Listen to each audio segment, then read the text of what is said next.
사랑해 주님 감사합니다. 저희들에게 2017년 새해를 선물로 주셔서 감사합니다. 오늘 첫 번째 수요 예배에 주님 앞에 나와서 예배할 수 있는 복을 주신 것 또한 감사를 드립니다.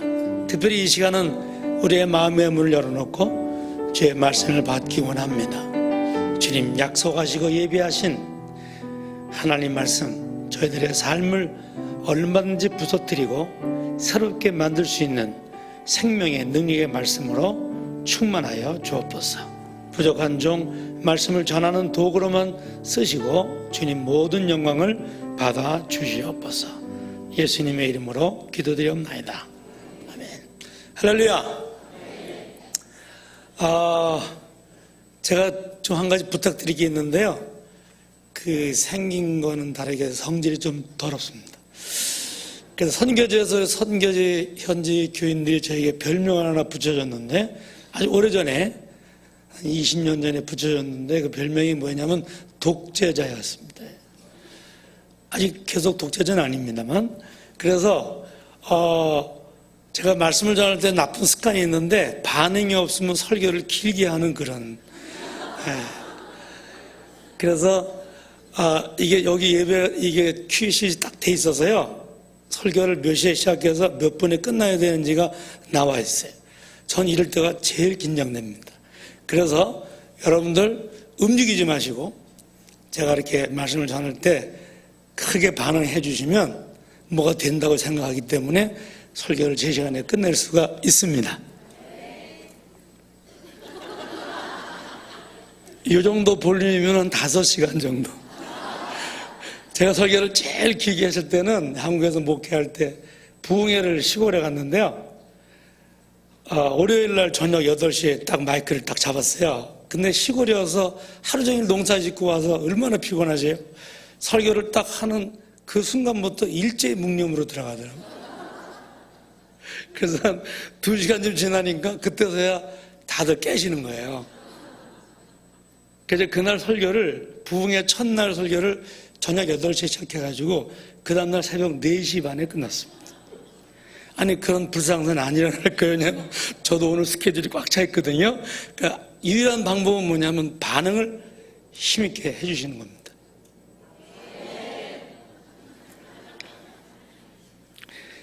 성령께서 인도하시는 대로 하겠습니다. 이스라엘 백성들이 모세와 함께 약속의 땅을 향해서 애굽에서 나와서 출발했는데 40년 동안에 소위 광야 대학을 졸업했어요. 혹시 이스라엘 백성들의 전공 과목을 아시나요? 의대는 아니고요, 법대도 아니고, 이스라엘 백성의 전공 과목이 뭐냐면 불평불만과예요. 우리하고 비슷합니다. 그냥 건드리면 불평이에요. 이 감사 박스가 있는 걸 제가 들으면서 보면서, 야, 이 교회는 뭔가 다른 교회다, 이런 생각을 해봤어요. 이 통만 가져가면 안 되고요. 이스라엘 백성이 불평불만과를 졸업한 분들, 그리고 그 위대한 지도자인 모세는 죽고 그 뒤를 이어서 여호수아가 이스라엘 백성들을 약속의 땅을 정복해야 되는데 그 땅은 비어있는 땅이 아닙니다. 성이 든든하게 세워졌고 군인들이 살고 있는, 전투를 해서 정복을 해야 되는 땅이었습니다. 하나님께서 여호수아에게 특별한 전술과 전략들을 가르쳐 주셔야만 했었습니다. 약속의 땅을 정복하기 위해서. 근데 하나님께서 여호수아에게 주신 전략은 아주 단순하고 그러나 아주 간략하지만 결정적인 그런 전략 한 가지밖에 없었습니다. 그것은 바로 여호수아 1장 7절과 8절인데 8절만 읽겠습니다. 다 같이. 이 율법책을 내 입에서 떠나지 말게 하며 주야로 그것을 묵상하여 그 안에 기록된 대로 다 지켜 행하라. 그리하면 내 길이 평탄하게 될 것이며 내가 형통하리라. 아멘. 그 뒷부분, 그리하면 내 길이 평탄하게 될 것이며 내가 형통하리라, 이걸 딱 한마디로 줄이면 만사형통이에요. 우리들의 삶 가운데 만사형통이 이루어지길 소원하신 분은 아멘. 이 기독교적인 단어로 바꾸면 부흥이에요. 근데 부흥인데 한 번 일어나는 부흥이 아니라 지속적으로 일어나는 부흥. 이 부흥이 여러분과 여러분의 삶 가운데, 여러분 가정 가운데 함께 하시기 바랍니다. 그런데 이 지속적이고 계속되는 하나님의 부흥, 형통의 삶의 조건이 있어요. 자, 다시 보겠습니다. 첫째는 뭐냐면 이 율법책을, 하나님 말씀을 내 입에서 떠나지 말게 하며, 이 입이라는 단어가 나온 결정적인 이유는요, 입 가지고 뭐 하죠, 우리가? 제일 먼저? 물론 말하죠. 근데 또 뭐 하죠? 먹죠. 말씀을, 하나님 말씀을 입에서 떠나지 말게 하는 입이라는 말은 어떤 거냐면요, 하나님의 말씀을 밥 먹듯이 하면 됩니다. 아멘 안 할 줄 알았어요. 밥 먹듯이 먹으면 돼요. 제가 도미니카에서 사역을 하면서 2013년 1월부터 도미니카의 바이블 타임을 보급했습니다. 쿠바에서도 2013년 1월부터 지금까지 한 달에 10,000권씩 바이블 타임이 쿠바 사람들에게 전달되고 도미니카에 7,500권이 전달됩니다. 도미니카 한 도시와 약 한 4만 5천 명 정도 사는 도시에 목사님들을 모아놓고 2013년 2월 달에 바이블 타임을 제가 소개했어요. 그리고 2달 후에 그 목사님들 다시 모았습니다. 그리고 그분들에게 물었습니다. 바이블 타임이 어땠냐고. 그랬더니 그 동네, 그 도시의 기독교 연합회 회장 되시는 목사님이 제게 이렇게 말했습니다. 자기가 20년을 목회했어요. 집에 200권 이상의 기독교 서적이 있고 주석이 있어요. 도미니카 목사 중에 200권 정도 책이 있으면 굉장히 유식한 목사입니다. 근데 그분이 그걸 다 읽었어요. 주석을 다 읽었어요. 성경도 여러 번 읽었어요. 그런데 자기가 한 번도 하나님 말씀 읽을 때, 그 책을 읽을 때, 주석을 읽을 때 하나님이 내게 무슨 말씀하시는가, 하나님께서 내게 무엇을 원하시는 것을 알기 위해서 읽은 게 아니고요, 언제나 다른 사람에게 가르치기 위해서, 설교하기 위해서 읽었다는 겁니다. 그래서 우리가 신앙생활을 20년 이상, 목회를 20년 이렇게 길게 오랫동안 신앙생활과 목회를 하게 되면요, 나도 모르는 사이에 아주 나쁜 습관이 만들어지는데, 그것은 뭐냐면 가르치고 설교하는 데는, 말하는 데는 끝내주는 거죠. 그런데 가르치고 말하는 것과 내 삶하고 아무 상관이 없는 겁니다. 더 무서운 거는 그 사실을 모르고 살아갑니다. 그러면서 그분이 저한테 뭐라고 하냐면, 처음으로 가르치고 설교하고 다른 사람에게 가르치기 위한 부담 없이 하나님은 내게 무슨 말씀하시는가, 그걸 듣기 위해서 읽은 성경이 바이블 타임이었다는 겁니다. 저는 그 사람의 그 고백 때문에 오늘 여기 서 있는 겁니다. 왜냐하면 저도 그렇게 살았기 때문에. 설교 잘하는 목사고, 저는 특별히 성도님들에게 주일을 한 번 이렇게 교회 오기 때문에 풍성하게 먹이고 싶어서 설교를 항상 1시간 이상 합니다. 아니 뭐 길게 좋은 건 아니지만 하여튼 풍성하게 먹이려고. 그리고 주일 설교에 목숨을 걸고 목회했습니다. 지금까지 34년을 목회했거든요. 근데 이건 난센스입니다. 아무리 주일 예배 한 번 설교에 기가 막힌 은혜스러운 말씀을 전해도, 풍성한 하나님 말씀을 전해도 월요일부터 토요일까지 각자가 밥을 떠먹지 아니하면 아무리 비싼 뷔페 한 번 먹었다고 일주일을 버틸 수가 없는 거죠. 중남미 대부분의 모든 교회들은 엄청 부흥되고 있습니다. 중남미의 모든 나라들이 정말 놀라운 속도로 부흥되고 있습니다. 아주 적으면 25%, 30% 복음화율이고요, 많은 데는 60%도 있고 40%도 있습니다. 근데 중남미 교회가 가지고 있는 가장 큰 약점이 뭐냐면요, 하나님의 말씀 위에 믿음이 서 있지 않습니다. 하나님의 말씀에 믿음이 서 있지 않은 것은 저는 중남미 사람들의 문제가 있는 줄 알았어요.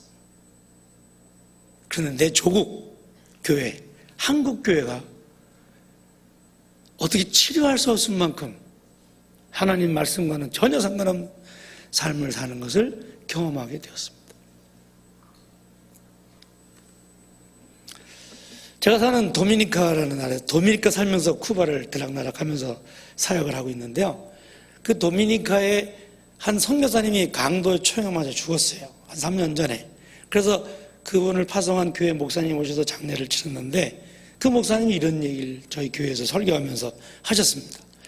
한국에 무당과 점쟁이를 찾아가는 사람들의 40%가 크리스찬이래요. 근데 그 40% 중에 대부분이 여자 권사님들이에요. 저는 뒤로 넘어질 뻔했어요. 권사님이라는 직책을 받으려면 15년, 20년 죽도록 충성해야 됩니다. 모든 프로그램, 모든 예배, 모든 봉사, 모든 활동에 적극적으로 참석해야 돼요. 헌금도 차고 넘치게 해야 됩니다. 그래야 권사님이 되는 거예요. 그런데 그런 권사의 직분을 가질 만큼 신앙의 연조가 있고 깊이가 있는 그런 믿음의 사람들이 자기 삶의 어느 결정적인 순간에 잡을 게 없는 거예요. 저도 선교지에서 생명의 삶을 가지고 오랫동안 십수년 말씀 묵상을 했습니다. 저도 했고 우리 교인들도 했고 현지 교인들도 했고 특별히 생명의 삶은 간증이 정말 기가 막혀요. 어떻게 그렇게 딱 맞는 간증을 만들어내는지 몰라요.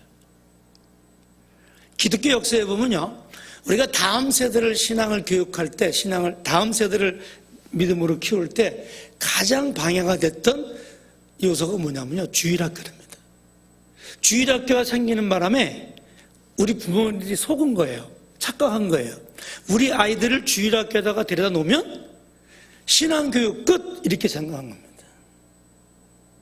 그래서 정작은 주일학교가 다음 세대를 교육하는데, 신앙교육하는데 가장 결정적인 방해 요소가 되었다 그 말입니다. 일반적으로 말씀 묵상집이요, 본문 외에 주석과 해설과 그리고 기가 막힌 간증 때문에 우리가 하나님 말씀을 먹을 수가 없게 만들어 놓습니다. 이건 제 경험입니다. 우리 교인들이 간증만 있습니다. 그리고 말씀 묵상했다고 생각합니다. 간증과 해설과 정보와 지식은 우리에게 감동이 됩니다.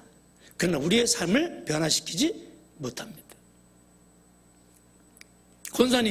어느 권사님이 남편이 은퇴를 했어요.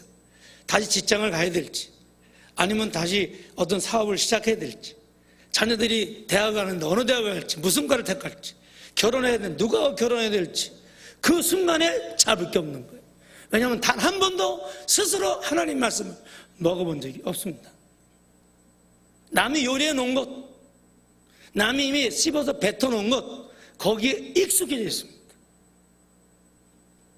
이런 장애물들을 다 제거하고 하나님이 내게 오늘 무슨 말씀하시는가?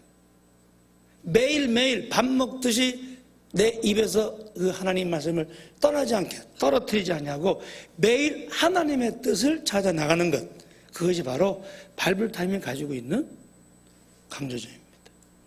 이건 똑같은 성경 말씀입니다. 사람들이 그렇게 질문해요. 아니 매년 똑같은 말씀을 왜 읽냐고. 무슨 매년이에요? 평생 똑같은 거죠.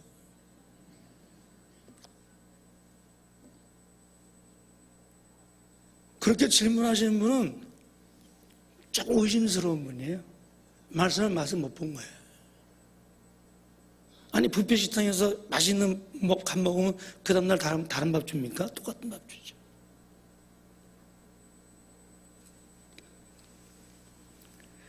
내가 20년, 30년 목회했고 내가 3, 4대 그걸 뭐라 그러죠? 이렇게 계속 세대 이어서 그걸 뭐라 그러죠? 하여튼 그렇다고 해서 그거 보장되는 게 아무것도 없습니다. 저희가 이 바이블타임을 제가 2012년 5월에 만났어요. 이게 2012년 3월에 나왔습니다. 2012년 5월에 만나가지고 중남미 17개 나라의 바이블타임을 셋업했습니다. 2013년 5월에 칠레, 아르헨티나, 그리고 브라질에 갔습니다. 아르헨티나 갔는데 아르헨티나는 제 친구 목사가 이거를 사역을 시작했어요. 그 친구 목사는 테레스 디아스라는 사역을 합니다. 신학교하고. 근데 이분이 뭐라고 얘기냐면 한 번은 아르헨티나 목사님 자녀들만 모아서 그 목사님 자녀들만 모아서 테레스 디아스를 했어요. 80명을 모아서 티네이저들, 중고등부 애들. 근데 그 중에 3박 4일을 하면서 뭐를 이분이 발견했냐면요. 60명 정도가 교회를 안 다녀요. 목사님 자녀들인데. 그래서 왜 교회를 안 다니는 걸 이분이 파악을 해봤어요. 목사의 아들이에요. 근데 자기 아버지는 성공한 아주 훌륭한 큰 교회, 부흥하는 교회 목사님이에요. 모든 성도들에게 존경을 받습니다. 그런데 강남에서 설교하는 아버지 목사하고 우리 집에 와서 사는 목사 아버지하고 전혀 다른 사람이에요. 집에 들어오면 사모를 팹니다. 카지노 갑니다. 첩을 데리고 삽니다. 교인들은 몰라요. 근데 아이들은 압니다. 그 이유가 어디서 온 거예요? 매일매일 하나님 말씀을 먹지 않기 때문에. 하나님 말씀을 먹지 않으면 절대로 하나님의 뜻이 무엇인지 모릅니다. 요새 아직 설교 잘하시는 목사님들은 성경책을 안 가지고 강다생에 올라갑니다. 그리고 뭐라고 시작하냐면 하나님이 내게 말씀했습니다. 거의 거짓말입니다. 하나님 말씀이 있지 않으면 하나님 뜻을 알 수가 없어요. 이건 누가 나한테 전해주는 게 아닙니다. 내가 먹어야 됩니다. 그리고 그 하나님 말씀을 알지 못하면 절대로 하나님의 뜻대로 살 수 없습니다. 그래서 마태복음 7장 23절에 보면 마지막 날 사람들이 주님 앞에 나갑니다. 이렇게 고백합니다. 주님, 우리가 주의 이름으로 목사가 되고 선교사가 되고 장로가 되고 신앙생활을 했습니다. 그리고 주의 이름으로 병자를 고치고 귀신을 쫓아내고 하나님의 역사를 일으켰습니다. 그때 주님 말씀하시기를 착하고 충성된 종아 이렇게 하지 않으셨습니다. 주님 뭐라고 말씀하시냐? I never knew you. 나는 단 한 번도 너를 안 적이 없어. 그리고 불법을 행하는 자요. 쫓아냅니다. 불법이 뭐죠? 법이 아닌 짓을 한 겁니다. 저는 30년 넘게 목회하면서 제가 제일 두려워하는 게 뭐냐면요. 제 목회에, 제 사역에 어떤 일이 딱 생겼어요. 제 삶에 어떤 일이 딱 생겼을 때 그걸 놓고 딱 사건이 딱 만들어지면 제 머릿속에 이렇게 딱 정보가 들어오면 여기 컴퓨터가 돕니다. 쫙 작동이 돼서 답이 쫙 나옵니다. 누굴 만나야 되는지, 어떻게 얘기해야 되는지, 무엇을 준비해야 되는지 답이 나옵니다. 30년을 그거 가지고 먹고 살았는데요. 그렇게 살면 100% 망하는 겁니다. 오늘 내가 아침에 아침밥을 먹은 것처럼 오늘 하나님 말씀을 내가 직접 먹지 아니하면 절대로 오늘 하루의 승리의 삶을 살 수가 없습니다. 아니 다 아멘 하셔야 돼요. 아멘 안 하셔도 그렇습니다.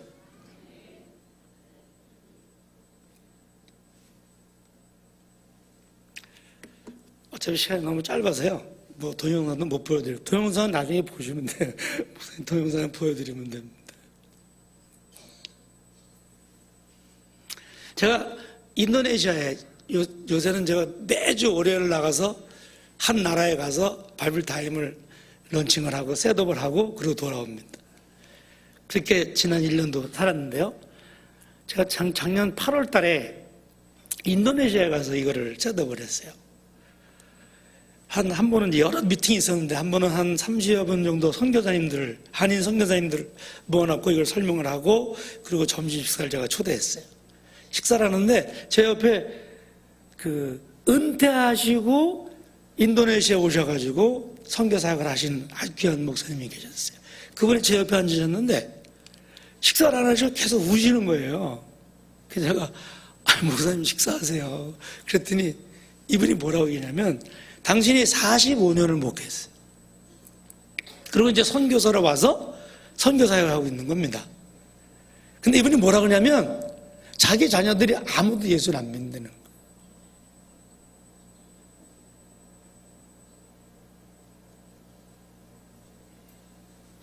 무엇이 우리를 보장해 줍니까?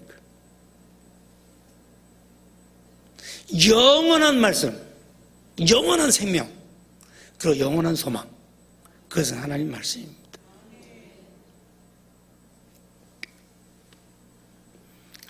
아모스 8장 11절에 보면요, 맨 뒤에 있는데 집사님 그거 한번 그냥 보여주실 거예요?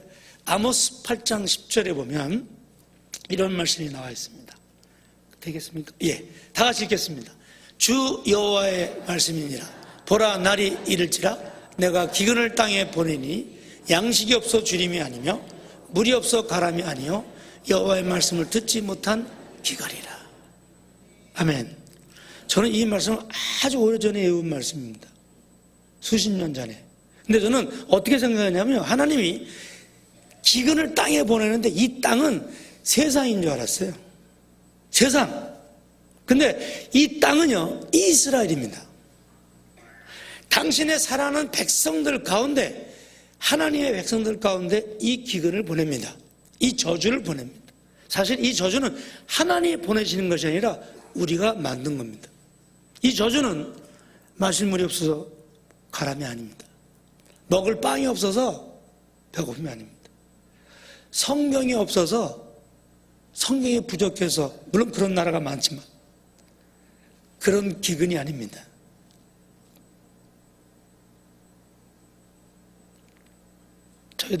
저는 이제 한국 떠난 지 너무 오래돼가지고 한국 문화를 잘 모르는데요. 대개 이제 한국 가정의 신방을 가면 제일 먼저 그 집에서 해야 될 게 성경을 정리하는 거예요. 성경이 워낙 많아가지고 성경을 정리하는 게 제일 부지런히 해야 됩니다. 우리나라 속담에 홍수 때 마실 물이 없다는 말이 있어요. 홍수는 뭐죠? 천지사방에 다 물이죠. 사람이 떠내려가 죽고 집이 무너지고 산이 막 쪼개지고 이게 홍수입니다. 온 천지가 물인데 마실 물이 단 한 방울도 없어요.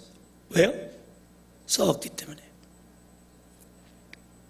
여러분과 저는 성경에, 설교에, 성경에 대한 정보에 홍수 속에 살겠습니다. 그러나 단 한 모금도 마시지 않고 살아갑니다. 이 기근은 어떤 기근이냐면요, 성경은 끼고 다니는데 날마다 성경을 가르치고 읽고 모든 프로그램에, 모든 교육에, 모든 훈련에 참석은 하는데 이 말씀 속에 있는 하나님의 음성을 전혀 듣지 못하는 기갈입니다.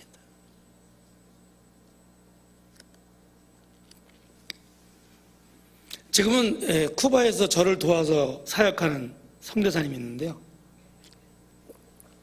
부인이 목사님이고 남편이 이제 평신도 선교사입니다. 이분이 여기서 쿠바 가기 직전까지 어떤 일을 했냐면 대리운전이에요. 대리운전. 새벽 3, 4시에 이제 손님이 전화가 오면 호텔에 가서 키를 받아가지고 그 손님을 태워서 그 집에다 데려다 주는 게 대리운전이에요. 근데 많은 경우에 이분이 이런 경험을 했다고 저한테 얘기를 합니다. 키를 받아서 이제 차를, 엔진을 걸면 CD가 걸려있어요. 그래서 그 노래가 빵빵빵 나옵니다. 그 사람은 풀코스를 밟은 거예요. 저녁 먹고 술 마시고 춤추고 잠자고, 자기 남편하고 잔 거 아닙니다. 자기 아내하고 잔 거 아닙니다. 여자 손님인데 키를 받아서 탁 엔진을 거니까 노래가 나오는데 복음성가가 나옵니다. 빵빵빵 복음성가를 들으면서 그 짓을 하고 간 거죠. 한국교회가 얼만큼 깊게 빠졌냐면요, 그렇게 살아도 훌륭한 교인이에요. 충성스러운 교인이에요. 그렇게 살아도 존경받는 목사입니다. 이거 제가 만든 거 아닙니다. 대부분의 경우는 벌떡 일어나서 끈대요. 창피해서.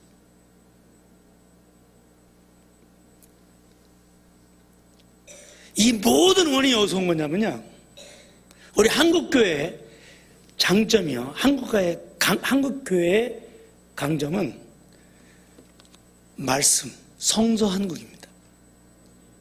1885년에 복음이 들어와서 1907년 평양 대부흥이 일어날 때까지 20몇 년 동안에 조선 반도에 40만 권의 성경이 퍼졌습니다. 쪽복음을 포함해서 40만 권의 성경이 퍼져서, 말씀이 퍼져서 한반도를 덮었어요. 그 하나님 말씀의 기초가 돼서 1907년 22년 만에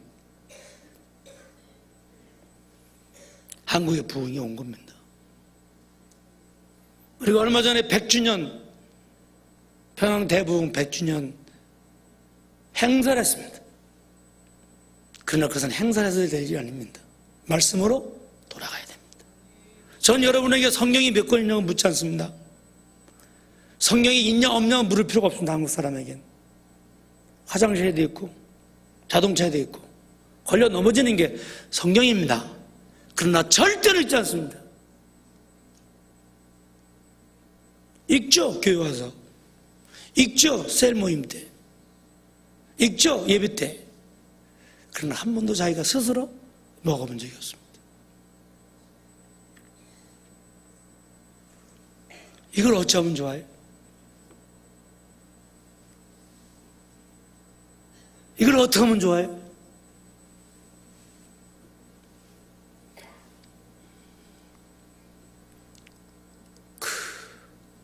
이거는 제가 어제 아침에 황선주 박사님을 만났어요. 그래서 거기 갔는데 황 박사님이 이 바이블타임 섬기입니다. 한국 섬기입니다. 처음부터.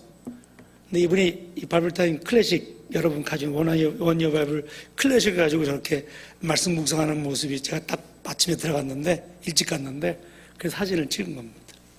인터뷰도 하나 했습니다.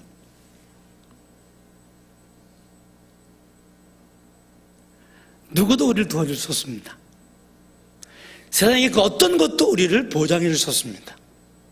유일한 소망, 아니 영원한 소망, 그것은 바로 하나님 말씀을 내 입에서 떼지 아니하고 매일 먹는 겁니다. 그 일이 여러분과 저의 크리스천의 삶에서 이루어지지 않는다면 그냥 무너지는 겁니다. 근데 이것은 나만 무너지는 게 아닙니다. 내가 거기서 무너지면 내 가정이 무너집니다. 내 자녀들이 무너집니다. 그리고 내가 속해 있는 그곳에, 그 공동체가 무너집니다. 제가 2013년 7월에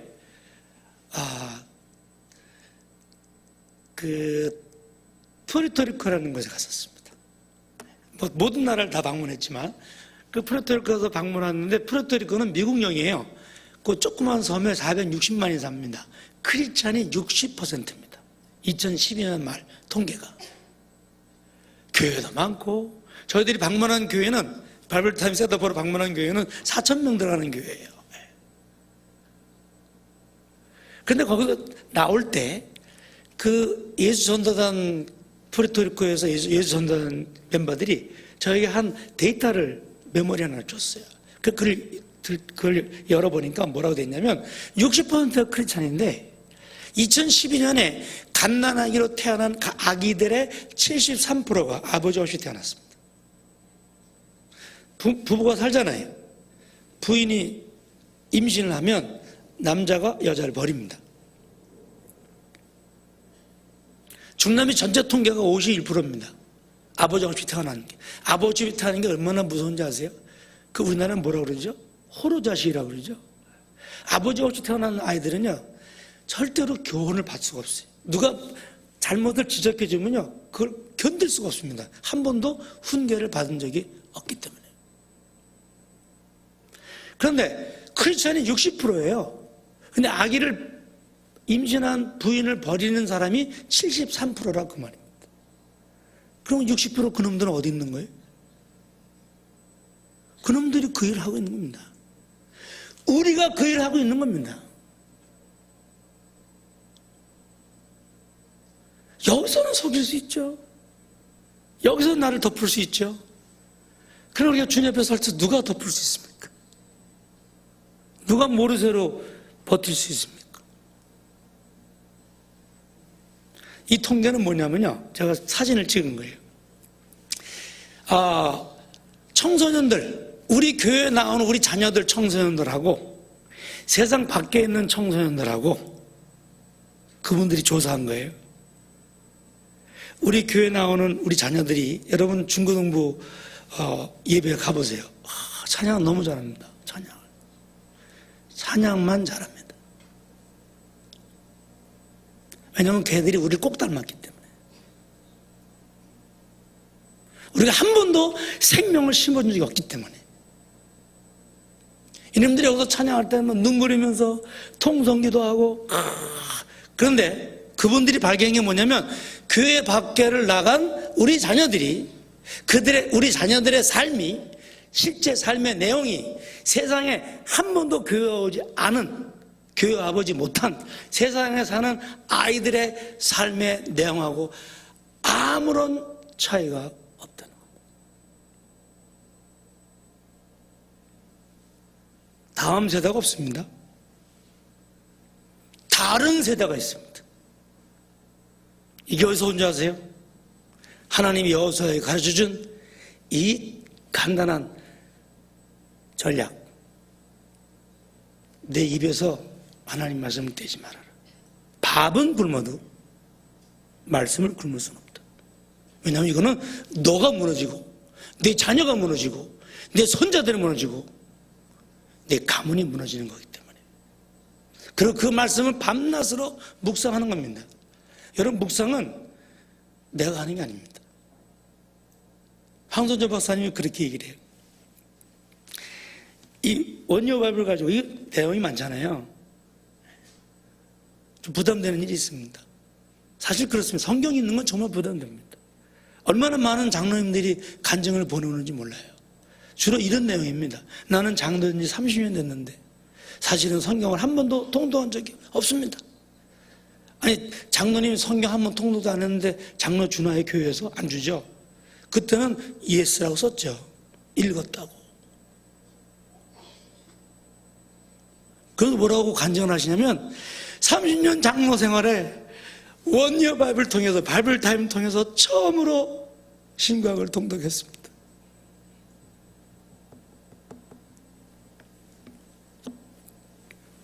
이게 우리들의 고백입니다. 아니요, 저는 이렇게 얘기를 하면서 여러분들이 혹시 제 얘기입니다. 34년, 저는 담임 목사만 했습니다. 34년 동안에. 34년 목회한 한 목사의 자기 고백입니다. 성경 안 읽어도요, 목회하는데 아무 문제 없습니다. 목사 짓을 하는데 아무런 문제가 없습니다. 교회 부흥되고요, 역사가 일어나고요, 열매가 있습니다. 그러나 나는 죽는 거죠. 나를 통해서 그 열매를 주님 맺으시지만 나는 잃어버리는 겁니다. 우리가 이런 반복된, 이런 어리석은 신앙생활을 올해도 계속 반복할 수는 없는 거죠. 더 이상 어리석게 살 수는 없는 거죠.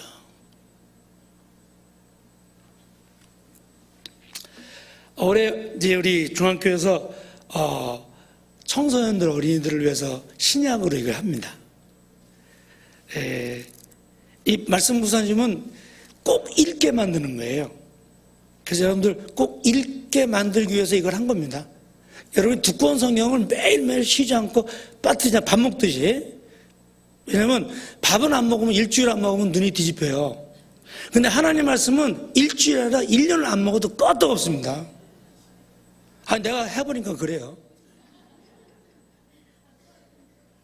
설교는 뭐 너무 잘해요. 아니, 제가 다른 사람들 저보고 그래요. 설교 잘한다고. 잘하게 생겼잖아요. 그죠? 근데 내 삶하고는 아무 상관없는,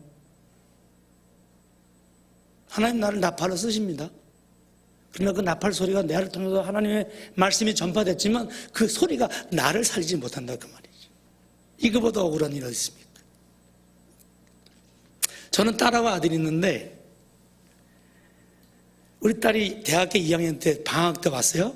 미국에서 공부를 했는데 고등학교 거기서 졸업하고 이 녀석이 뭐라 하냐면 엄마 엄마 생각할 때 자기들이 고등학교 졸업할 때까지 여기 선교지에 있을 때 한 번이라도 우리 식구들만의 시간을 가져본 적이 있냐고 질문하더라고요. 저는 그 질문을 하는데 가슴이 철렁 내려앉았어요. 아무리 기억을 해도 단 한 번도 없었어요. 죽기 살기는 목회했으니까. 그래서 우리 부부가 애들 둘을 앉혀놓고요. 무릎을 꿇고 빌었어요. 엄마 아빠가 정말 잘못했다고. 용서해달라고. 우리 아들은 저를 닮아서 좀 사오정 거예요. 그래서 이놈은 그냥 용서를 빌어줬어요. 물론 딸도 용서한다고 눈물 흘리면서 기도하고 했어요. 그 아들이 내일 모레 여기서 결혼을 합니다. 근데 우리 딸은 용서를 못했어요. 그래서 학교에 대해서 돌아갔는데 한 달 정도 지났을 때 전화가 왔어요. 보스턴에서 공부를 했는데 전화를 딱 받았는데요. 그냥 대성통곡을 하는 거예요. 아빠 나는 죽을 것 같아. 단 하루도 여기서 더 이상 못 있겠어. 막 울면서 통곡을 하는 거예요. 그래서 제가 놀래가지고 기름아 아빠 갈게. 그리고 그 다음날 비싼 비행기표를 끊어가지고 갔어요. 가서 설득하려고. 이렇게 설득을 갔는데 이미 휴학 다 냈고요. 가방 다 싸놓고 딱 기다리고 있는 거예요. 자기는 한국 가는데 여기는 하루도 못 살겠대. 하루만 더 있었는데 자기는 죽을 것 같대요. 그날부터 이 아이가 우울증으로 고생하기 시작했습니다. 저는 내가 아빠인데 딸을 위해서 할 수 있는 일이 아무것도 없었어요. 그보다도 원통한 일이 없었어요. 첫째는 대화가 안 됩니다. 딱 전화통화나 만나서 얘기를 하면요. 몇 분 가기 전에 그냥 폭발이 돼버리는 거예요. 그게 반복됐습니다. 결혼했습니다. 저는 결혼하면 좋아질 줄 알았어요. 신랑이 사회가 아주 착한 목사거든요. 그런데 아무것도 변화되지 않았습니다. 그때 제가 바이블타임을 만난 겁니다. 그래서 이 바이블타임을 가지고 저는 바이블타임 만난 이후에 거의 하루도 실패하지 않고 말씀 묵상을 했습니다. 제가 하나님께 약속한 게 뭐냐면요. 아침에 일어나서 말씀 묵상하기 전에 핸드폰을 안 열어본다. 근데 되게 궁금해요. 카톡 누가 왔는지 이런 이메일 워낙 그런 게 많이 오니까. 그래 약속을 하고 일어나면 바이블타임 먼저 합니다. 원어 바이블 가지고 하니까요. 말씀이 풍성해서요. 이거 황소주 목사님 얘기인데 구름에 쌓여서 구름이 이렇게 말씀이 구름이 돼서 나를 끌고 가는 거예요. 아멘. 제가 오늘 여기 온 이유는요. 바이블타임 회장이어서 온 게 아니고 목사기 때문에 온 것도 아니고요.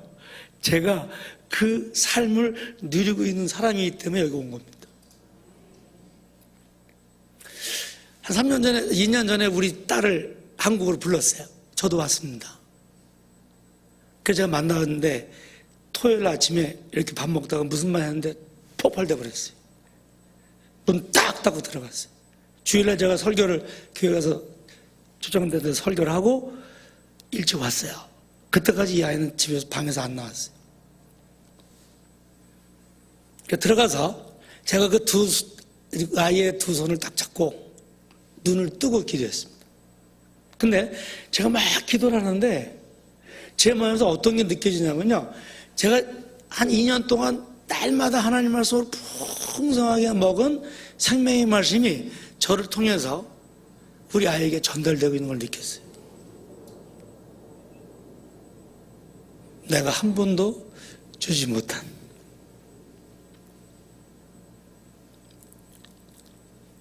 내 속에 살아계시는 그 하나님을 말씀의 풍성함을 통해서 제 딸에게 전달해 주게 되었습니다.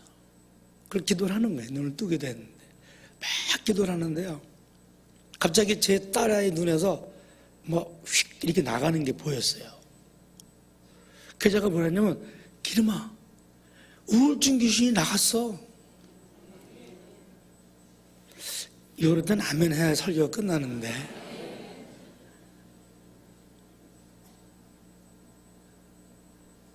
하나님이 완벽하게 고쳐주셨습니다. 우리 딸하고 아들이기 때문에 그 아들 결혼 때문에 어제 왔어요. 그렇게 치료되고서 아기를 낳았어요. 임신하고. 제 핸드폰에 들어있는데, 난 세상에서 그렇게 잘난 놈은 처음 봤어요.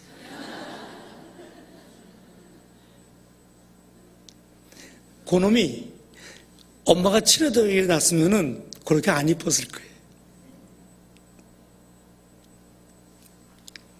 저는 바이블타임 사역을 전 세계에 퍼지면서 마치겠습니다. 제가 가지고 있는 가장 큰 소망이 있어요. 아니, 작은 꿈이 있어요. 그 꿈이 뭐냐면, 모든 크리스찬 가정에, 목사님들, 선교사님들, 장로님들, 성도님들 가정에 이 수준의 대화가 만들어지는 겁니다. 여기 여러분, 주말 성경 그룹 속으로 성경 보면 첫 번째 딱 뭐가 나오냐면 원 벌스 말씀 나누기가 나옵니다. 그 나머지 거는 그냥 하시면 돼요. 그런데 제일 중요한 게 원 벌스입니다. 저는 선교에서 그렇게 합니다. 매주 토요일 새벽 기도는 6시 하는데 전교회는 새벽 기도예요. 해외에서 신앙생활 사람들이 믿음이 그렇게 좋지 않은 사람도 많잖아요. 평생에 새벽 기도 한 번도 안 나온 사람인데 제가 애들을 꼬셨거든요. 온 가족이 다 나오는 거다. 애들이 나오면 부모가 따라 나와요. 그래서 모여서 이제 그날 말씀 묵상을 하고 그룹으로 이렇게 가정으로 모여서 교육관에도 있고 뭐 이렇게 해서 가족끼리 속으로 말씀을 나누는 겁니다. 근데 그게 중요한 게 원 벌스예요. 그 아버지가 물어봅니다. 아들, 지난주에 어느 말씀이 제일 은혜스러웠어? 아빠, 나는 화요일 말씀이야. 난 하나님이 이렇게 나를 사랑하신지 몰랐어요. 그냥 하나님께 약속했어요. 근데 새벽기도 한 번도 안 나오고 골프 치는 날보다 주일 나오는 게 더 적은데 7일째는 뭐 평생 한 번도 안 해봤고 이 사람이 첫 새벽기도를 나온 거예요. 그래가지고 아들이 하나님 말씀 묵상한 거를 얘기하는데 아버지 눈에도 다 이렇게 똑같은 눈물이 흐르는 거예요. 저는 이게 제 소원입니다. 꿈입니다. 여러분 가정에 여러분 자녀와 앉아서 이 수준의 대화. 아빠는 금요일 말씀이었어. 여러분 가정에 이런 대화가 가능해지면 첫째는 세대차, 부모와 자녀의 세대차가 완전히 무너집니다. 답이 없습니다.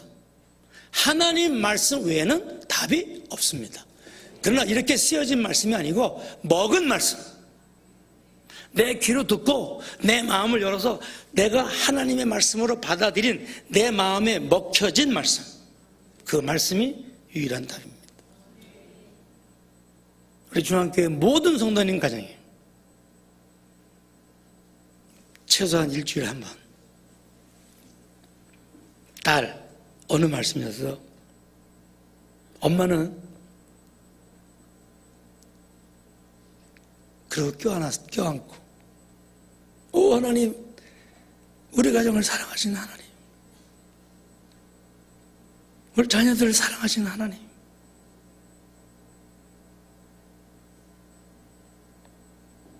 그런 대화가 될 때 여러분과 여러분 자녀들 속에 있는 모든 상처와 아픔이 완벽하게 치료되고 하나님의 사람들로 하나님의 성품으로 만들어지는 것입니다. 여러분, 바이블타임은 그냥 성경입니다. 근데 이놈이 어떤 역할을 하냐면 꼭 성경을 읽도록 만드는 거죠. 이 신약은 스티커를 붙이게 돼 있어요. 이게 제가 12월 달 건데 특별히 여기 주말 말씀 묵상을 하면 이렇게 멸류관이 있는데 요거는 그냥 자기가 붙이는 게 아니라 남편분 아내가 붙여줍니다. 아내가 점검해보고 잘했으면 참 잘했어 그러고 붙여주는 거예요. 안 했으면 밥을 주지 마세요. 남편은 아내를 점검하는 거예요. 잘했으면 참 잘했어요 하고 한번 안아주고 그걸 붙여주는데요. 안 했으면 용돈을 주면 안 됩니다. 사실 목사님이 장로님들 주일마다 이거를 여러분 주일 꼭 가져오셔야 되죠. 그렇죠? 여기 설교 매몰 여기서 해야 돼. 중앙교회 다니면서 바이블 타임을 안 가지고 다니는 거는 이걸 안 사용한다는 거는 정말 간이 바깥으로 나온 사람입니다. 저는 한국교회 모든 성도님들이 날마다 하나님 말씀을 먹게 되길 소원합니다. 그리고 그 말씀이 하루 종일 자기의 삶을 끌고 갑니다. 말씀은 결정적인 순간에 내 속에 하나님 읽은 말씀은요, 먹은 말씀은 절대로 지우지 않습니다. 우영에 박혀버립니다. 그래서 딱 필요한 시간에 그 말씀은, 살아있는 하나님 말씀은 나를 인도하십니다. 바이블 타임을 통해서 매일 말씀 묵상을 안 하겠다는 분 손들어보세요. 없으시죠? 네. 그걸 한번 잠깐 눈을 감으시기 바랍니다.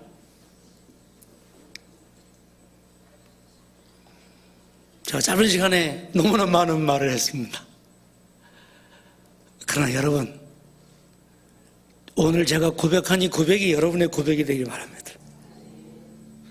성경은 가지고 있었는데, 교회에서 표창장은 많이 받았는데, 박수는 많이 받았는데, 난 하나님과 아무 상관없이 살았습니다. 왜냐하면 이 생명의 말씀을 갖고는 다녔지만 한 번도 먹어본 적이 없기 때문에, 주님, 내가 이 말씀을 먹겠습니다. 이 말씀으로 내 자녀들에게 유산을 물려주겠습니다. 나를 회복시켜 주옵소서. 주의 말씀으로 내 자녀들을 다시 일으켜 세워주시옵소서. 목숨을 주고도 바꿀 수 없는 진정한 믿음의 사람들로 우리 가족을 세워주시옵소서. 하나님, 우리 교회를 쓰시옵소서. 성서 한국으로, 성령이 기초된 한국교회로 다시 든든하게 세우는 마중물이 되게 해주옵소서. 중앙교회가 그 일을 감당하게 도와주시옵소서. 우리 잠깐 기도하시면서 목사님 나오실 때까지 기도하십니다.